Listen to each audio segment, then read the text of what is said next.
Let's take a look now at section 3.4 in your book. This is called Adding Vectors by Components. We just finished looking at the graphical method of vector addition, somewhat labor intensive, sometimes suffers from inaccuracies.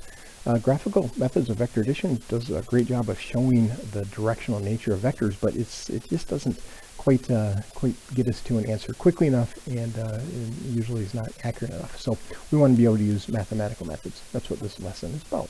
Any vector can be expressed as the sum of two other vectors, which are called components. Usually the other vectors are chosen so that they are perpendicular to each other. Take a look at this picture down here.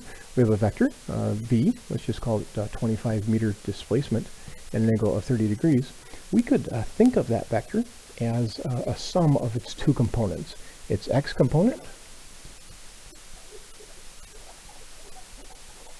and its y component. Now when I say it's a sum of these two, what that means is I could think of that vector not as just a certain magnitude at a certain direction.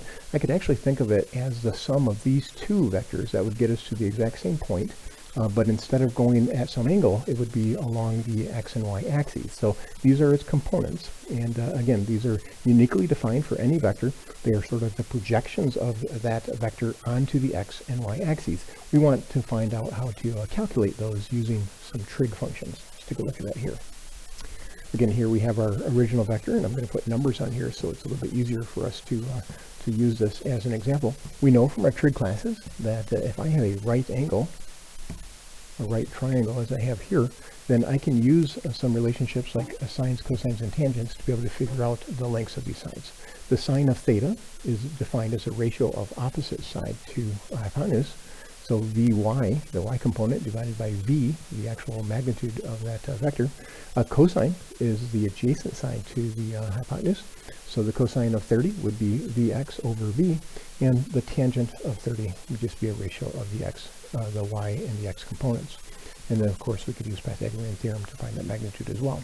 Now, oftentimes, we know the actual magnitude and the angle, and I'm interested in knowing the components. So I could rewrite this equation for Vy and say that Vy is the magnitude of the vector V multiplied by the sine of theta. In our example, that'd be 25 meters multiplied by the sine of 30, and that would be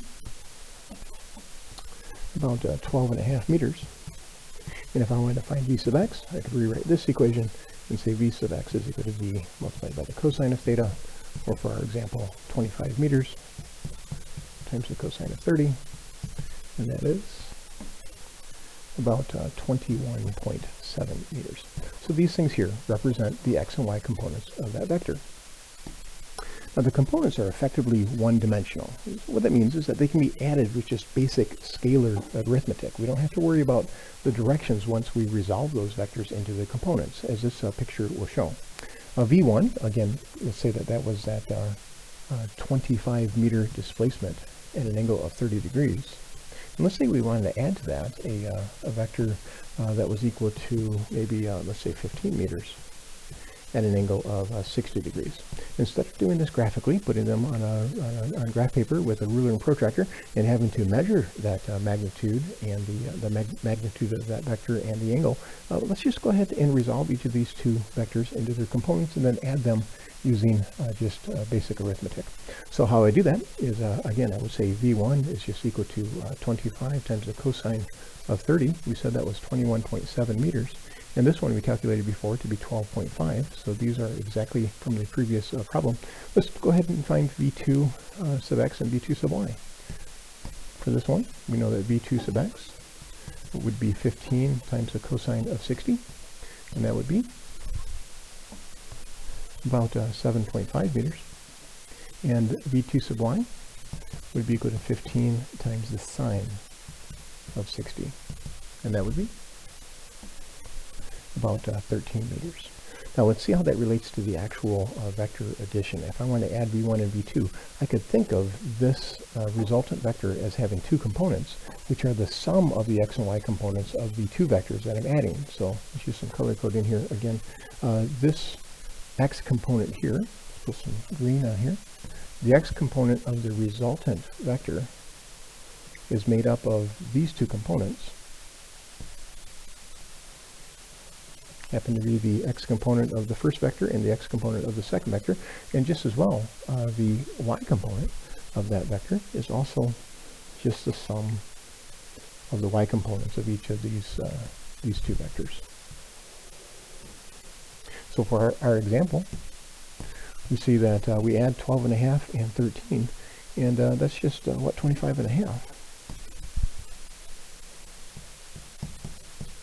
So 25.5 meters vertically, and let's see, 21.7 added to 7.5 is 29.2 meters horizontally. So this is really easy to do. V here is just the square root of 25.5 squared plus 29.2 squared. And that's about 38.8 meters. That would be the magnitude of that vector. And if I wanted to get the angle, I could just come down here and say, well, that angle is just the inverse tangent of the opposite side, 29.2, to the adjacent side, 25.5. And that value is about 49 degrees. So we can say that the overall addition of these two vectors, instead of doing that graphically, we could say it's 38.8 meters at an angle of 49 degrees, and that would be sort of east of the north direction. Again, much more efficient than having to get out the old ruler and protractor and adding them graphically. Okay, so vector addition by components.